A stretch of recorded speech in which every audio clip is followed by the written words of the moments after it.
नमस्कार, मैं हूं राघवेंद्र और आप देख रहे हैं न्यूज की गुगली, जहां खबरें सिर्फ सीधी नहीं आती, कभी बाउंसर बनकर सर के ऊपर से निकल जाती हैं तो कभी गुगली बनकर सीधे दिमाग घुमा देती हैं। यहां हम आपको वही खबरें दिखाएंगे जो दिखती तो हैं, लेकिन उनके छुपे हुए मतलब, उल्टे सीधे तर्क और नेताओं के गोल मोल जवाबों की असली स्पिन भी जो आप नहीं समझ पाते, वो यहां समझाएंगे। यहां नेताओं के दावे भी होंगे, उनके उल्टे सीधे तर्क भी होंगे और उन पर थोड़ा सा तंज का नमक भी होगा। तो खबरों के स्पीच पर हम हाजिर हैं सटायर की स्विंग, सवालों के स्पिन और सच की गुगली के साथ, क्योंकि यहां खबरें सिर्फ बताई नहीं जाएंगी, थोड़ा घुमाकर समझाई भी जाएंगी। तो तंज की टर्न सटायर की स्विंग के साथ शुरू करते हैं न्यूज की गुगली।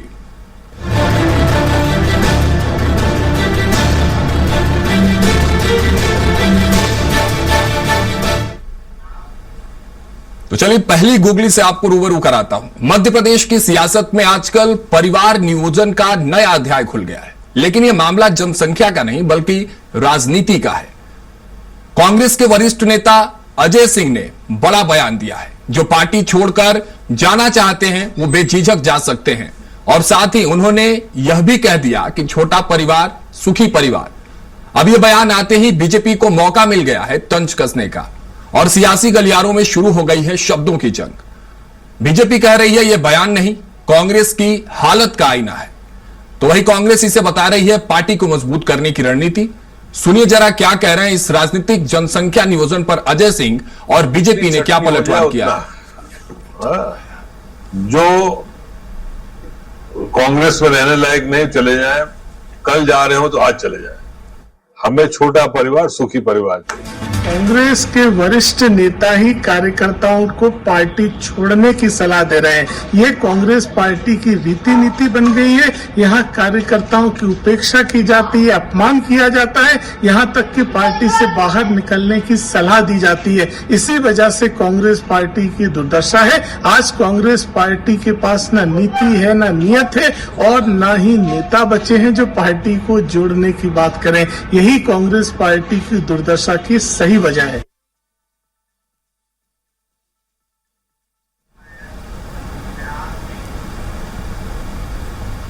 अब सवाल यह है कि यह सिर्फ एक बयान है या इसके पीछे छुपी है कोई बड़ी सियासी रणनीति। दरअसल मध्य प्रदेश कांग्रेस पिछले कुछ समय से अंदरूनी खींचतान और नेताओं की नाराजगी से जूझ रही है। बार बार दल बदल, गुटबाजी और नेतृत्व को लेकर उठते सवाल। ऐसे में यह बयान एक मैसेज भी हो सकता है कि पार्टी अब कम लेकिन कमिटेड नेताओं के साथ आगे बढ़ना चाहती है। लेकिन राजनीति में हर बयान के कई मतलब होते हैं। बीजेपी ने इस पर तंज कसते हुए कहा कि यह छोटा परिवार नहीं बल्कि सिमटती कांग्रेस की कहानी है। इसी सियासी हालात पर एक शेर याद आ रहा है कि नाराज थे जो लोग वो किनारे हो गए, सियासत के रिश्ते भी अब हमारे तुम्हारे हो गए। कहते अब कम लोग ही काफी है सफर के लिए, शायद इसीलिए कई चेहरे बेगाने हो गए। राजनीतिक विश्लेषकों की माने तो यह बयान दो चीजें दिखाता है। पहला, पार्टी के भीतर अनुशासन लाने की कोशिश। दूसरा, संभावित बगावत या दल बदल से पहले डैमेज कंट्रोल। अब सवाल यह है कि क्या सच में छोटा परिवार कांग्रेस को सुखी बना पाएगा या फिर यह सियासी परिवार और सिमटता ही चला जाएगा।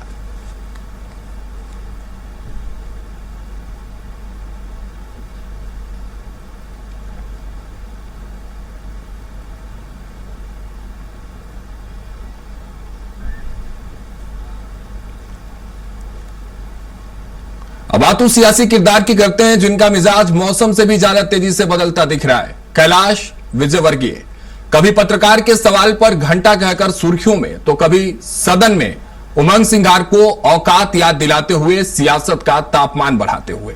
और अब वही नेता सतना में मंच से कह रहे हैं कि विनम्र रहना चाहिए। सतना में जिला के नए भाजपा कार्यकारिणी से परिचय प्राप्त करते हुए मंत्री कैलाश विजयवर्गीय ने कहा कि कॉलर टाइट नहीं करनी है। और क्या सीख दिया विजयवर्गीय ने, पहले वो आप भी सुनिए और देख लीजिए।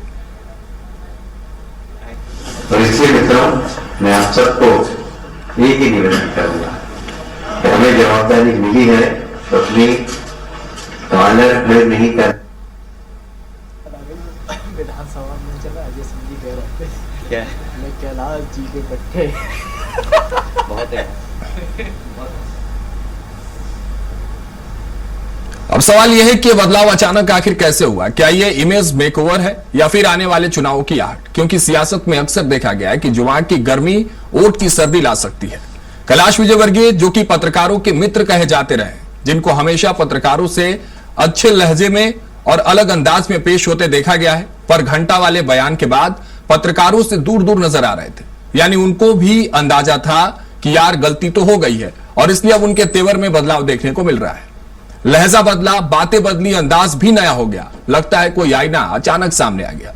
सूत्र बताते हैं कि हालिया विवादों के बाद पार्टी के अंदर भी संदेश गया है कि थोड़ा संभल कर, और शायद यही वजह है कि अब मंच से नसीहत दी जा रही है। विनम्रता की असली ताकत है। पहले तंज, अब ट्रेड, विनम्र बनो का नया संदेश दे रहे हैं। तेवर से तमीज तक विजय वर्गीय का यह नया अवतार देखने को मिला है। कैलाश जी के इस बदलाव को देखकर एक शेर याद आता है कि मौसम की तरह बदल जाते हैं उसके तेवर, उस पर यह जिद कि सब मुझ पे एतबार करें।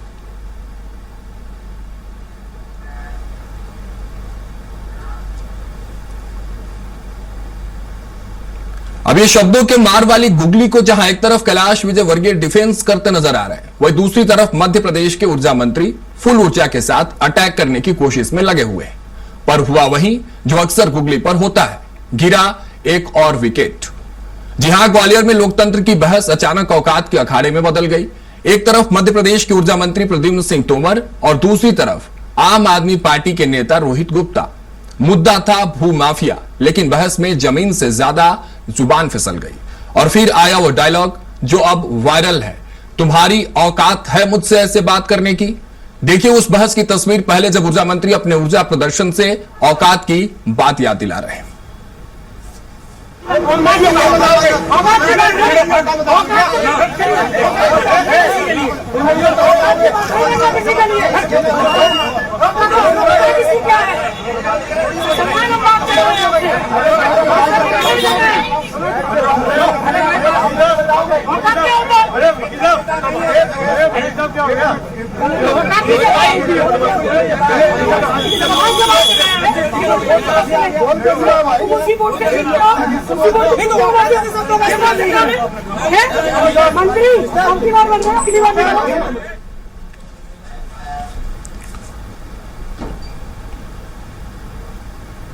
तो मसला था जमीन का, बात आसमान पर आ गई। सियासत की बहस और फिर औकात पर आ गई। और जनाब ये औकात शब्द भी बड़ा दिलचस्प है, क्योंकि यह पहली बार सियासत में नहीं गूंजा है। आपको याद दिला दें कि कुछ समय पहले कैलाश विजय वर्गीय का भी एक बयान खूब चर्चा में रहा था, जहां औकात की परिभाषा सियासी बहस से निकलकर हेडलाइंस बन गई थी।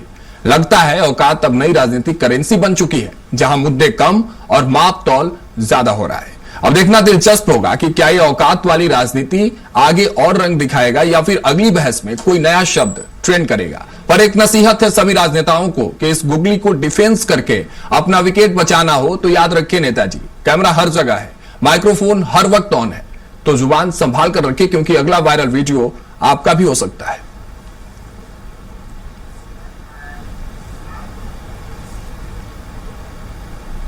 तो वहीं मध्य प्रदेश की सियासत में इन दिनों बयान कम, इशारे ज्यादा चल रहे हैं। और इशारों के इस खेल में नाम आया है जीतू पटवारी का, जिन्होंने बड़ी सादगी से कह दिया है कि राज्यसभा कोई भी जा सकता है। यह बात जरा ध्यान से सुनिएगा। जीतू पटवारी कहते हैं राज्यसभा कोई भी जा सकता है और दिग्विजय सिंह भी जा सकते हैं। अब सवाल यह है कि यह सादगी है या सियासी चालाकी। देखिए जरा, जब जीतू पटवारी से पूछा गया कि क्या वो भी राज्यसभा की रेस में है, तो क्या कहा जीतू पटवारी ने।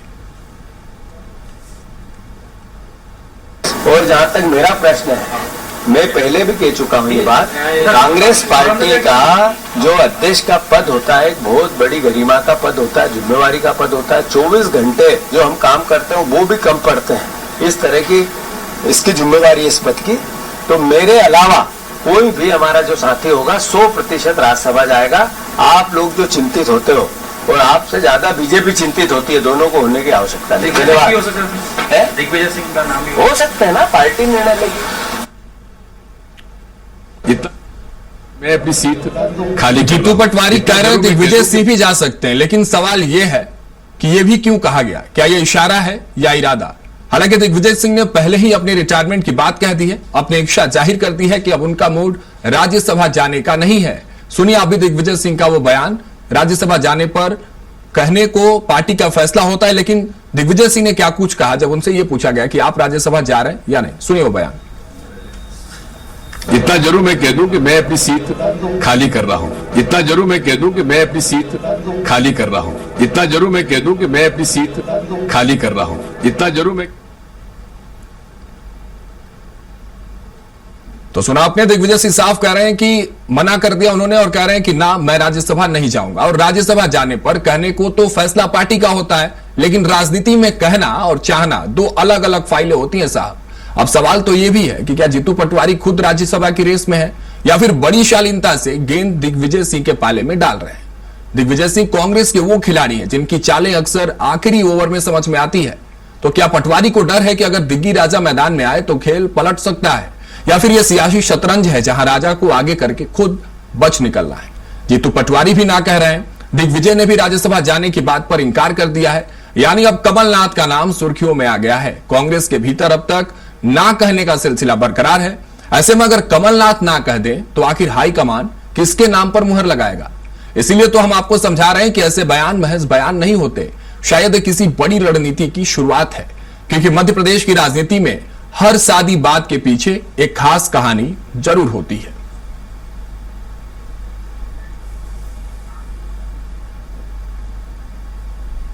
अब उस गुगली से आपको रूबरू कराता हूं जिसके डिलीवरी के बाद से सियासी मैदान में शोर है। कोई कह रहा है कि नो बॉल है तो कोई कह रहा है कि ये ट्रुथ की गुगली है। जी हां, बात कर रहे हैं फिल्म धुरंधर के रिलीज होने के बाद से मची धुआंधार गुगली की। फिल्म धुरंधर रिलीज हो चुकी है और उसके बाद जो सियासत शुरू हुई है उस पर कुछ अर्ज करना चाहता हूं। पर्दे पे किरदार थे, कहानी के हिस्से थे, बाहर जो बवाल हुआ वो असली किस्से थे। फिल्म में कुछ ऐसे किरदार दिखाए गए जिनमें कुछ लोगों को सच्चाई की खुशबू आ रही है और कुछ को प्रोपेगेंडा की बदबू। और कांग्रेस और समाजवादी पार्टी कह रही है कि यह फिल्म नहीं, ब्रांडिंग है, और वो भी फुल एचडी में। उनका आरोप है कि यह ध्रुवीकरण की राजनीति है, मतलब फिल्म कम, चुनावी पोस्टर ज्यादा लग रही है। वही बीजेपी कह रही है कि भाई फिल्म में तो सिर्फ सच दिखाया गया है। पहले धुरंधर पर सियासी धुरंधरों की बात जरा आप भी देख लीजिए। ने नोटबंदी की, नोटबंदी का असर पूरे देश में पूरी अर्थव्यवस्था की कमर तोड़ के रख दी। मोदी जी के जो ये मूर्खतापूर्ण फैसले थे उनका भुगतान देश कर रहा है। उसका महिमा मंडन आप करते रहिए। कल आप मोदी जी का महिमा मंडन करिए कि ईरान के साथ युद्ध के ऊपर आप खामोश रहे थे। तो इतिहास जो लिखा जा रहा है ना, इतिहास में तो ये फैसले दर्ज हो रहे हैं कि इन फैसलों के कारण जो आपने लिए हैं, इन फैसलों के कारण देश को कितना नुकसान हुआ है, ये पूरा का पूरा इतिहास देख रहा है, इतिहास में दर्ज हो रहा है। महिमा मंडन करना है तो करके दिखाओ ना, किम निक्सन को जैसे इंदिरा जी ने झाड़ दिया था पकड़कर। हमारी इंटेलिजेंस एजेंसी ने इस बात का कोई खुलासा करा ही नहीं है। अभी फिल्में बना रहे हैं, फिल्में सियासत कर रही है, कोई मैसेज तो देती नहीं है समाज के लिए, ना गंगा जमनी तहजीब के लिए, ना हमारे सांप्रदायिक सौहार्द के लिए, ना बड़े छोटे का अदब के लिए। अब तो ये फिल्में जो है वो सियासी फिल्में हो गई है, वो सियासत कर रही है, कैसे नफरतें फैलाई जाए। आज देश के एजेंडे पर काम हो रहा है तो उन्हें दर्द हो रहा है। देश में संविधान प्रदत्त जो अधिकार है उसके अनुरूप ये मूवी बनती है, उन्हें जाकर देखना चाहिए, समझना चाहिए। बिना देखे और समझे विरोध करना ये उचित नहीं है। तो इस बहस के बाद जब हमने कुछ फिल्म लिखने वाले और निर्देशकों से बात की और पूछा कि क्या सिनेमा भी पॉलिटिकल परसेप्शन बिल्डिंग कर रहा है या जो सच है या जो जरूरी है उसको दिखाया जाए, तो उनसे जवाब मिला कि बेशक जो जरूरी है उसे दिखाया जाए और दिखाना जाना चाहिए। और धुरंधर इसी की एक मिसाल है। कभी फिल्मों पर आरोप लगता था कि वो समाज को बिगाड़ रही हैं, आज आरोप है कि वो वोट बना रही हैं। और जनता आज भी टिकट खरीदकर यही सोच रही है कि पॉपकॉर्न खाऊं या पॉलिटिक्स समझूं।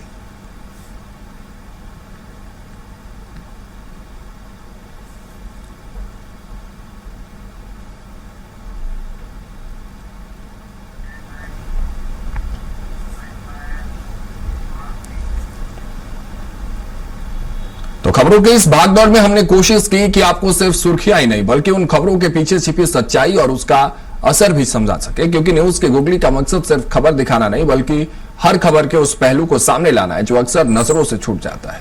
उम्मीद है आज का एपिसोड आपको पसंद आया होगा और आपको सोचने पर मजबूर भी किया होगा। अब चलते चलते आपके लिए ज्ञान की गुगली।